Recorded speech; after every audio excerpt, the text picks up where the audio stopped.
NASA Moon Spacesuit Update, European Intravehicular Activity Suit News, SpaceX is preparing for the series of testing for its next Starship Flight 6, 3 private Chinese companies showing an update on their spacecraft, Blue Origin goes suborbital, this week's launches, and I'm Christophe Paget for All About Space, and this is your Space Update.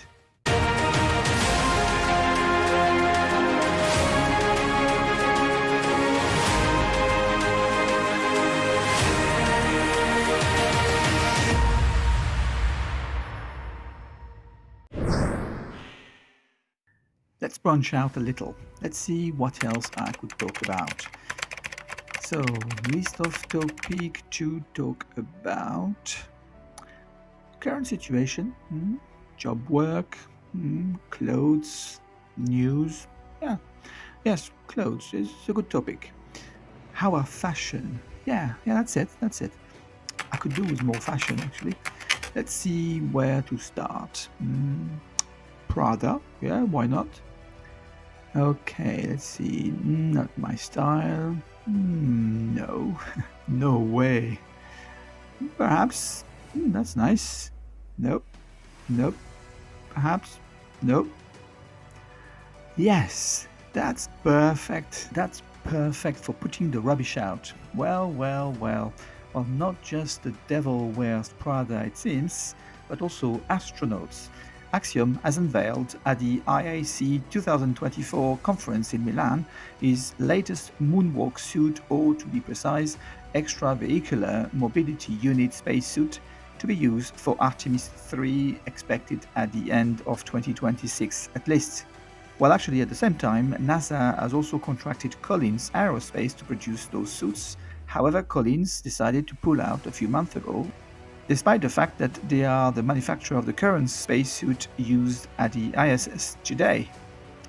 Axiom has also used his spacesuit on a trial with SpaceX to check their mobility to get in and out of the mock-up airlock from the Human Landing System, a derivative of his Starship. Staying on the spacesuit, the French space agency CNES has published a call for the flight testing and refinement of a European spacesuit for intravehicular activity, or IVA, for use aboard future European crewed spacecraft. The suit was designed by Spartan Space, MEDES, and would you believe it, Decathlon. I just thought that my French viewers might be as surprised as I was.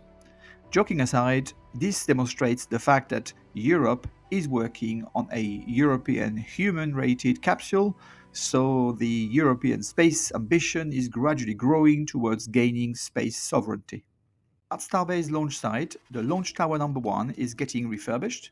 More items for the Launch Tower number 2 are getting prepared for installation, such as the tower arm frame, the Starship quick disconnect arm, cable chain, and even some subcoolers.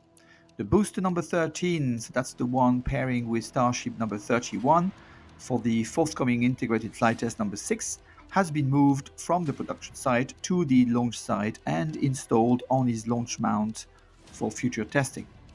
SpaceX also fished out from the Gulf of Mexico the jettisoned hot stage ring, as you could see on your screen.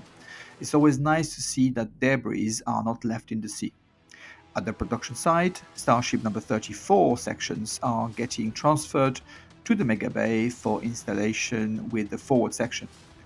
Windows are being installed between the Star Factory and the office building, and the Starship number 31 is getting more upgraded heat protection tiles in preparation for the IFT-6. China is not staying idle. Lots of engine testing is happening. Chinese Academy of Science, or CAS, has successfully completed its second full system ignition test of his Chuanhui aerospace engine on October 18th. The engine has a thrust of 85 tons and uses liquid oxygen and kerosene. This further strengthens the maturity of their rocket Kuailong 1 for commercial space market. Landscape now has also completed his testing of his TQ-15A engine for his Tsuke 2 rocket It is now soon to be assembled with the rocket for further testing. And finally, Deep Blue is showing his ambition for his Nebula 1 rocket, a reusable vehicle it has already tested several times, and I have reported on it in this channel. They are now showing a SpaceX Dragon-looking capsule, which they intend to host up to 6 people for suborbital flights up to 150 km altitude. In fact, they are already accepting reservations for the first crewed flight planned in 2027. Now, a very similar concept as the Blue Origin New Shepard. And talking about Blue Origin, they launched a New Shepard for his mission NS-27 on October 23rd from his Texan pad. This suborbital rocket was brand new, and therefore no passengers were on board. The uncrewed verification flight, this is how they call it, sent 12 payloads to space and back, including, God only knows why, tens of thousands of Club for Future postcards. The first stage came down without issues. As for the capsule, it reached the Kármán line and parachuted down without any issues.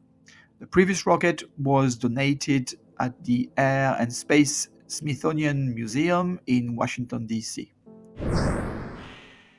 October 19th, SpaceX launched a Falcon 9 for a Starlink mission Group 819 from Florida. The first stage flew for his 17th time and landed on a drone ship.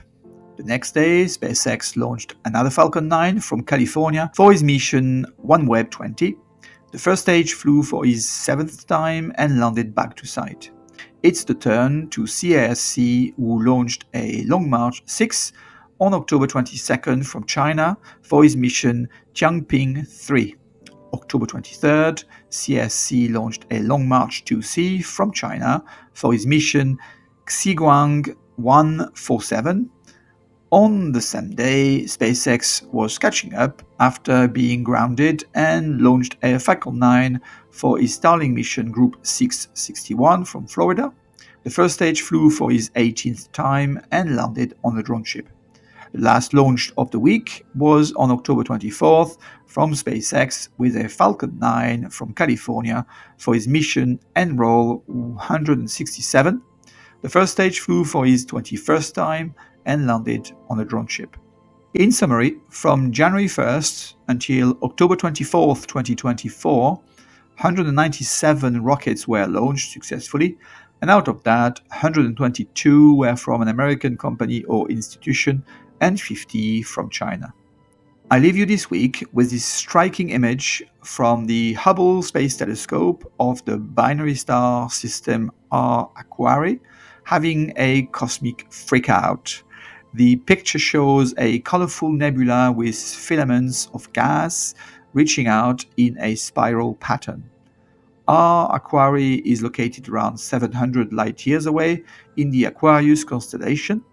It is composed of an explosive couple, a red giant, which is a big luminous star in the process of dying, and a white dwarf, the small and dense core of a dead star.